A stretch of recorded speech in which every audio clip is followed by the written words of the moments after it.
Josh. I'm here to talk to you about how to really get on page one for Google Local Search Today. Before we start, well, actually, I can start with the first slide. Is this talk relevant to you? Relevancy is what it's all about in marketing. It's the most important word. We'll talk more about that today. Are you a business owner or manager who has a local business serving local customers? If you're not, then this talk is not relevant to you. I don't want to waste your time. Are you looking to increase sales, leads and sales from the internet, and do you want higher quality leads? If you do, this talk is for you. So what is Google Local Search? Google developed a new category of search.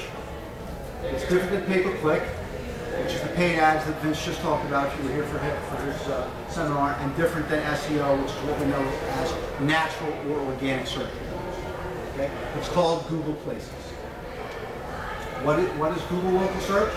It's designed to help business owners reach out and get prospects. It's designed to help people find local businesses. It's designed to be fast and easy to use. Thank you very much. So you can turn those prospects into customers, and it's free. Love that. Okay. I'm going to show you why it's the most important marketing decision you will make for your business. I'm going to show you why it's the most valuable advertising on the planet. Hi, Gene. Welcome. Hey, how you doing, Josh?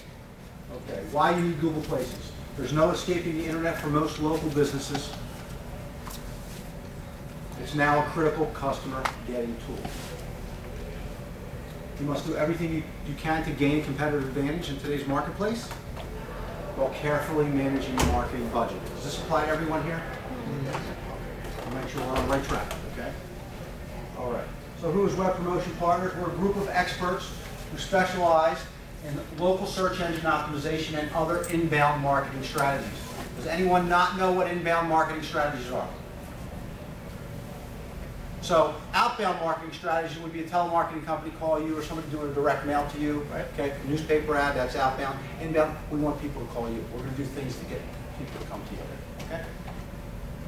As you saw earlier, if you were here earlier, Vince wrote the book Internet Marketing Black Book, which is the first book ever written on internet marketing. He also wrote Guerrilla Rev Strategies, which was the first book that ever taught people how to drive traffic to their website. Why local search? According to Google, 73% of all online activity is related to local content, and 80% of all purchases are made within 10 to 20 miles of the home. Does everybody agree with that? Mm-hmm. Right? Okay. Over 90% of consumers search online when in need of a product or service where they don't already have a referral. We all know how wonderful referrals are and how great word of mouth is, but then what's next? Clearly, Google's the answer. Okay, local search. So what Google wants is they want to create the best possible user experience. Why? Because it keeps the user coming back. However, Google no longer wants to be a search engine. They want to be known as what they're calling a referral engine. You're going to see why this is important to you. A referral engine, for something to be a referral, it's got to be relevant. Does that concept make sense? We're going to talk a lot about relevancy. I move quickly though because I only have 25 minutes. Okay. So is Google really the biggest? Well, this is Google's worldwide market share, 85%. That was from December of 2011 from net market share. Okay. Are we sure they're the biggest? Yeah, they're the biggest. Okay. Okay. All right. What about for local search? Are they the biggest for local search? Anybody know what percent of the market share they have for local search? 90 plus. What's that? 90 plus. 90 plus is correct, sir. 90.5%. That's from November of 2011 Marketing Insider. My guess is probably higher today. Okay, so what Google wants, again, okay, they want to create the best possible search. I said that earlier, keep the user coming back so they can maintain that market share. All right. So let's talk quickly about the evolution of local marketing. In the beginning, I said the beginning is after Bell, there were yellow pages. If you had a phone number, you got a basic listing for free. Remember that? Like Yellow Pages, Google gives everyone a listing for free. Google has over 14 million business listings. So how do you get noticed? Right? Other forms of local marketing, newspaper, radio, local cable TV, direct mail, billboards, other signs. I love this because as soon as somebody sits down, can't see what they're advertising. And word of mouth, which we know and we talked about, is the best. Okay, fine. So, problems with these forms of marketing are none of them are highly targeted. They're not targeted to the right potential customers, and they're not targeted at the right time. Are all these related to relevancy? So how do you know they work? Is it important for you to track and monitor the effectiveness of your marketing? Of course it is. Okay. Why? Because it allows you to determine your return on investment. At the same time, it helps you make adjustments to your plan. So if it's not working over here, you want to make it work over here. You want to put your marketing dollars to work with. So, along came the internet. Consumers use search engines to find products and services online. Remember like those to Alta Vista, Excite, Magellan, Dogpile? The problem was searches were global. There was no local search. If you search for a dentist or a plumber, you might get one in a different city or state. Is that relevant? Of course it's, well, it's not relevant if you get a plumber in a different state, is it? So search was not relevant. This left the user frustrated when they were looking for a local purchase 80% of the time. So Google came out with this ad campaign. Okay, what you have here is a guy in Peoria, Illinois with a plumbing problem. You see where the water is up to his waist. He gets online, he gets a plumber in New York City. I'm on my way, see you in about 15 hours. Not relevant, they know that. Okay, so they made search better. Google made it local, and again, thus more relevant. Okay, so when I'm looking for a road painting contractor in West Palm Beach, there they are. Okay, this is Google local search results. Local search volume is growing substantially, continues to grow. Okay, in 2009, you had 1 billion local searches. This year, 2012, projected to be 3.5 billion. That's growing 50%, rate of 50% a year. This leads to shifting consumer behavior. As a natural consequence, local businesses are moving their advertising investment from offline to online. Google Places is the top traffic source for local businesses. And again, you see Google Places here, number 1, Google Organic, that would be SEO. Number 2, Direct, that would be putting a website address directly in. Okay, referring sites would be like a Yelp or yellowpages.com, Yahoo, and then Bing.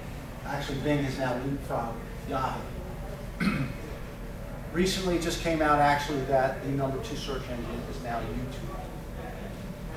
Teenagers are spending more time, more hours a week on YouTube than they are in front of the television. Yes, it is. So, what about social media? The best place to market and advertise online is not Facebook. Okay? Common sense says people go to Facebook to avoid making decisions. While people go to Google to make decisions. So, where do you want to be when they're making a purchase decision? Clearly, you want to be. So, searches are highly targeted. We know this because we know what they're searching for. How? They entered it. We know where they're searching from. How?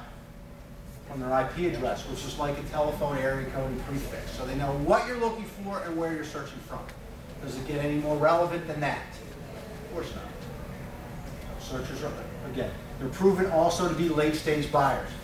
Real quickly, I'm not going to go through the whole buying cycle, but phase 1 is the interest phase.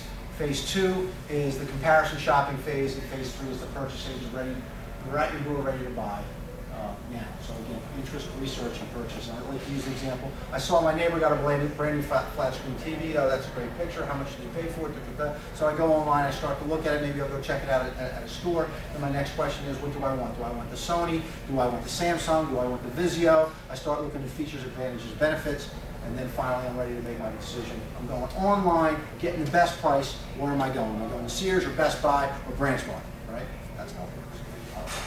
Where else do you get leads like that? So how does Google Places work? Much of how it works is Google's secret. We can tell you this. It's a scoring system that uses both positive and negative scores to determine the number of points you get and your ranking in the search results. Is it going to be A, B, C, or D? Okay? Let's take a closer look. Search here for Atlanta area dentist. We got 9,090,000 results. Okay? That does not mean that there's 9 million websites in Atlanta for dentists. Okay? What that means is that's the number of result pages we got back. You'll see here that we have this area, and that is in kind of the grayish area, that's an ad. These are your pay-per-click ads, okay? And then down here you have your organic, what we call SEO or natural results, okay? Problem with SEO is it's not always relevant. So if I'm looking for a dentist in Fort Lauderdale, and I live in Davie, and the guy in Deerfield Beach does the best SEO, is that relevant to me? Am I going to drive by 400 dentists to go to Deerfield Beach from Davie? Probably not, right? Relevancy is everything. Okay. This is the same page, further down the page, we started here, okay? You see here was the SEO, and then we start with the Google Places. These pins correspond with the pins on the map, okay? Also, you have additional SEO over here, okay? You want to be on the map. The lucky 7 appear first, the little dots appear after on the next page and the next page, and we'll see why that's not relevant, okay? So you want to be one of the lucky 7. Why 7? It's Google's football. They made it, they called it. They made that decision. Okay? So, how do people search? They search for what you do, not who you are. Does anybody dispute that? Once they get the search results, the #1 position in Google receives between 36 to 50% of the clicks. Google did an eye tracking study, okay, to see really where the eyes were going in addition to the clicks. Okay? And here it is. And again, that previous page was before they introduced Google Places. See right here, where's the action? Right there. Okay, so where do you want to be? Certainly not down here, right? So, the #2 position in Google receives about 12.5% of the clicks. The top 3 positions on page 1 receive more than the rest combined. Okay. Visits by SERP. SERP is a search engine results page across the big 3. Blue is page 1, green is page 2, orange is everything else. This is obviously Google, Yahoo, Bing, so we want to be on page 1. Okay. Let's talk about Google Places versus SEO, because a lot of people, when I introduce myself and what I do, they say, oh, I'm all set, I do SEO, I don't need to. All right. Google Places yields 38% more traffic than natural organic results for local searches. Why? Anybody want to guess? Google Places is local and thus more relevant. Google Places converts customers at a rate that's 56% higher. Why? Because the customers are getting what they want. It's more relevant to them. The combination of the increase in traffic and conversion more than doubles the revenue you see compared to SEO. So if you're doing business locally, SEO is basically a waste of money. I'll tear a page apart in a minute, you'll see that. Okay. Let's talk about it versus pay-per-click. And I'm not saying you shouldn't do pay-per-click, but Google Place Maps alone yields more than 62% more traffic than pay-per-click. Okay? It converts at a rate that's 27% higher. Anybody here other than me never click on an ad? Meaning, do you click on ads? Nope. No. Why? I don't want to be targeted that way. Because you know that they're ads, right? Yep. And you want what you want, right? Yep. You don't want to be sold, you want what you're looking for. Everybody agree with that? Did you click on ads? No, because it's going to take me to a landing page, and from there I'm going to be redirected, or they're going to ask me for my email, and I don't want to mess with that. I don't have time. I want what I'm looking for, okay? Why? So why does Google Places beat out pay-per-click? Because it's more relevant. All at once now? Okay. And what makes it even better, it's all at no cost for your clicks. It's free. It's important to you. Google Places is more relevant and more important for local businesses. Additionally, Google gives you a lot of goodies when you get on that first page. Okay, you get Google Maps, you get Google Earth, you get Google Web Search, you get Google Maps for mobile, and Google Voice Search. And you get the new cool stuff like Google Maps and stuff. All right.